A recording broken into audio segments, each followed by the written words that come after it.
Hey the people, how you doing? So, today we have the review for the Mi 11 Ultra. Now this isn't quite the fully fledged reviews or long-term reviews that I generally do for most devices, because I do those after I've done all the camera comparisons, and that's when I basically have all the info I'd ever really need for any device really. But this one is more of a review for the general stuff, like, the design, the display, the speakers, and also a little bit about the cameras, of course, the battery life, performance, all that good stuff. For the cameras, it's more of a complex story, as you'd expect. That's where most manufacturers spend a good amount of money and time for the development.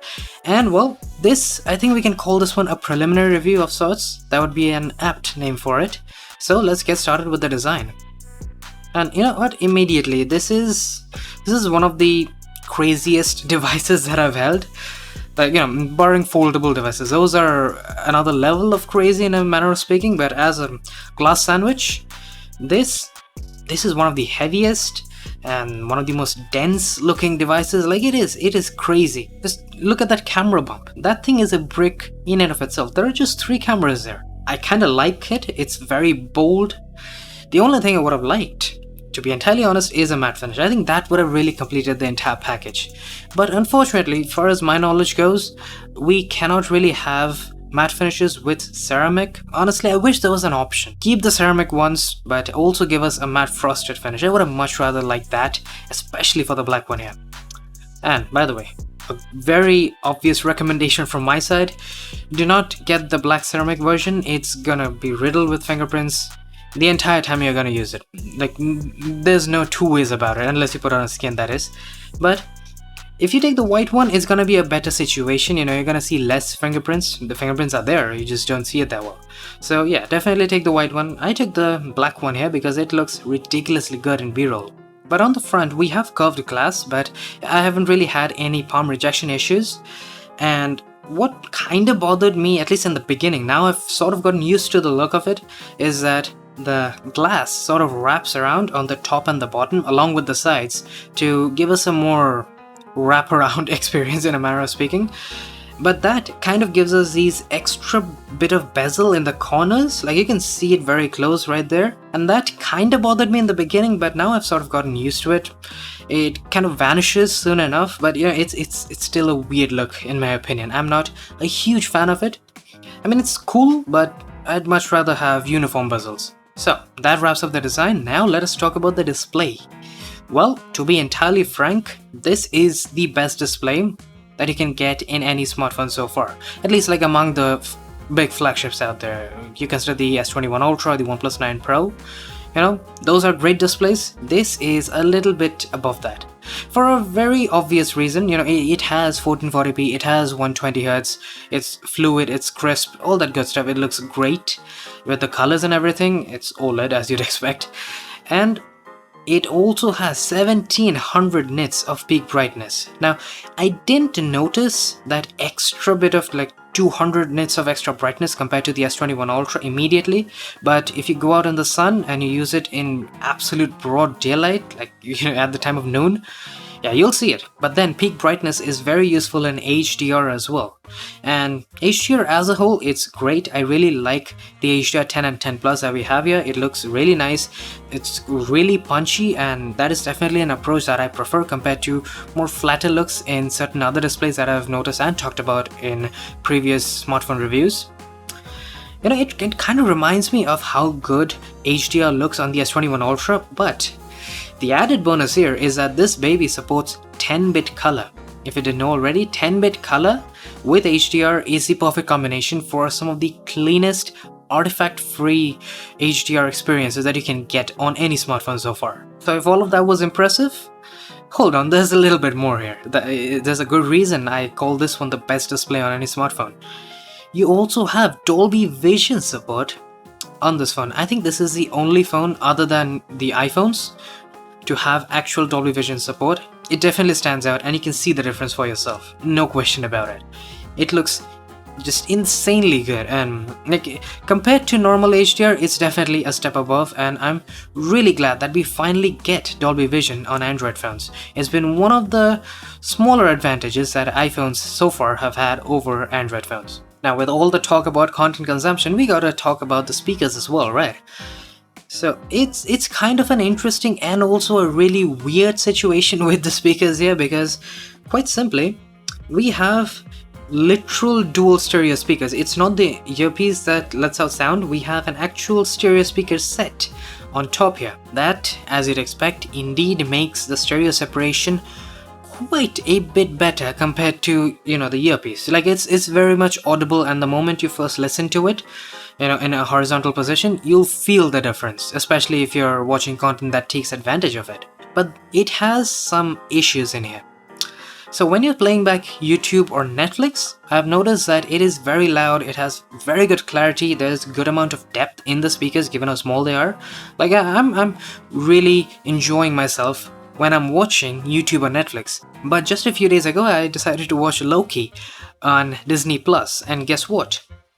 There, for some very weird reason, the volume of the speakers is very low. I think it's some kind of an odd bug that I'm honestly not sure why even it exists. Like, I've never seen this before in any smartphone, and worst of all, it's also present on Amazon Prime videos. If that is something you watch on the daily, yeah, you're probably gonna need earphones with this. Like, display as a whole, it's essentially perfect. In my opinion, I think this is one of the best, if not, yeah, it is essentially the best display out there. If you think about the specs, if you think about the overall feature set, it's definitely amazing, and it does top out the other best displays on the market in certain areas. So yeah, this does qualify as being the best display on any smartphone.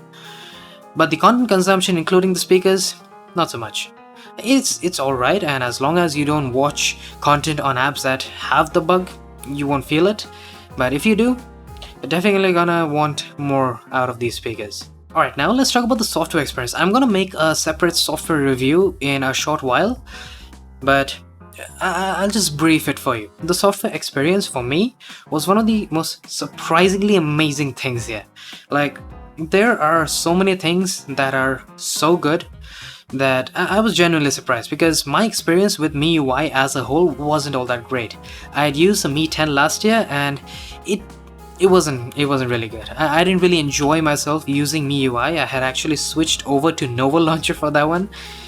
Not here. Here it's great. It has an app drawer, which was missing in the MIUI, whatever version it was in the Mi 10 last year. So that's great. There are also other numerous amazing features here. We also have zero stutters. It's really snappy, and overall, I'm a fan of this one. We also have Google Feed. I mean, damn. We basically have all the things that I had complained about last year, and so I'm really glad that Xiaomi went on ahead and gave us such an amazing overall software experience here. This is definitely one of the better things that I've found on the Mi 11 Ultra. So software experience is great, a video is coming out soon enough, so definitely subscribe if that is something you're interested in. And now, let us talk about these cameras. Well, this is essentially the reason why I said that this review was more of a preliminary type. It doesn't have all the details, like at least not the kind of assurance that I like to have when I'm making a review. So essentially, I can talk really well about photography. I think it's great. There are some inconsistencies in certain ways. At times it's great, at times not so much. Like sometimes I've noticed that night mode can be a little weird, especially with the ultra wide camera. It'll keep the image very dim for some odd reason. I'm pretty sure that with such a good sensor on the ultra wide, you can get some really amazing ultra wide shots at night, but it's not always the case. Also, this phone does not like over sharpening or over processing images. That much has been made abundantly clear to me. I have compared the Mi 11 Ultra to most of the major flagships out right now, whether it's the S21 Ultra, the iPhone 12 and the X60 as I mentioned before. In most cases, I've noticed that this phone will not sharpen things. Like sometimes you're gonna want a crisper image, but other times, this tendency can be useful. You can get some really clean shots. The photography as a whole is pretty great. Portraits, by the way, are like, it's kind of hit and miss. Sometimes they can be really nice, while other times, like, they can be unnaturally bad. Like, this inconsistency can be problematic for some who shoot portraits a lot, at least in terms of my testing. I've noticed this to happen. And color accuracy is also one of the smaller drawbacks. It's not a huge deal. Now let's talk about this rear display, because this one here, This baby allows you to take, yeah, probably the best selfies in any smartphone. That includes ultra wide selfies as well. So, if you have this crazy group of like 20 friends, you can actually probably fit all of them together in one shot. That's quite something if you ask me. So yes, overall, the photography experience, I personally enjoy it a lot. There is some inconsistency, but yeah, it's definitely one of the better cameras that I've used. But for videos, well, I can't really speak with absolute certainty, the kind of certainty that I usually want when I'm speaking about cameras, whether it's photography or videography. But I've taken some samples and essentially they are pretty good. But unless we compare this phone side by side to other devices, there's no way we can be certain as to how good it really is. Because far as I've seen, other smartphones can act as really good benchmarks for new ones, like the Mi 11 Ultra here. So those comparisons are coming out very soon. I believe only one photography comparison is remaining against the OnePlus 9 Pro. After that, we have the videography comparisons coming out, so definitely hit that subscribe button if that is something you're interested in. And so, I will also be making a camera review soon enough that'll entail all of the extra features that we can get from this camera. And we'll also take a much deeper dive into how good these cameras really are. And if you are a crazy camera nerd like me, definitely hit the subscribe button. A like would also be really appreciated, by the way. So now that brings us over to performance and battery life. Well, performance as you'd expect with the Snapdragon 888 inside. It's just fantastic. Like, there are no complaints here. This is the best chipset you can get in any Android phone so far, and it works really well. I've edited some photos, used the cameras for long periods of time, and it's really good. So I have no complaints about performance. And gaming, I don't game on the smartphone like at all. I'm not a gamer, but overall I can tell you this much: having a flagship chipset usually means that you're gonna have a great experience no matter what. And you also have this ridiculously good display to go with it, so gaming should not be any problem at all for you. Battery life, on the other hand, is also fantastic. It's got a 5000 mAh battery, and the overall software optimizations that help out with battery are present and they work really well. I can easily get like 6 to 6.5 hours. Like, it's not a problem at all. This is battery life on par with the Galaxy S21 Ultra, like no question about it. The only place where I've noticed that the battery really dips quite fast is with the cameras. Like, when I'm using the cameras for a long period of time, it goes down really quick. I mean, it also means that the images are being processed quite a bit in the cameras, so I guess it could be a good thing in a manner of speaking, but definitely keep that in mind. If all you want to do is shoot video and take a bunch of photos all day, yeah, you're probably gonna run out of juice much sooner than I do. So with that said, there is one last thing that I definitely have to say, and it is my biggest complaint for this device, is a fingerprint scanner. Without question, this thing is just slow. There's no other way to put it. It's an optical scanner, but it takes so long to unlock, like compared to any other device I've used this year. Whether it's the S21 Ultra, OnePlus 9 Pro, X60 Pro Plus, like all of those are way fast. I can tell you that right now. It's a genuine complaint, and if you cannot stand slow fingerprint scanners, yeah, this thing is gonna bother you quite a bit. So with all of that said, now you know how I feel about this device, and do I recommend it? Well, obviously I do. It's a fantastic device. The type of feature set that you get, whether it's the software experience, the display, the speakers with the right apps, it's all really good. The battery life, performance, it's just fantastic.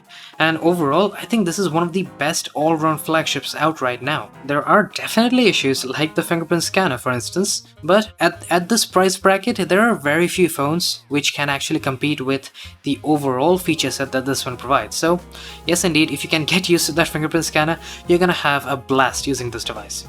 So with that said, I do hope you guys enjoyed. If you did, do hit that like button, subscribe if you haven't already, and I will be seeing you guys later. Cheers.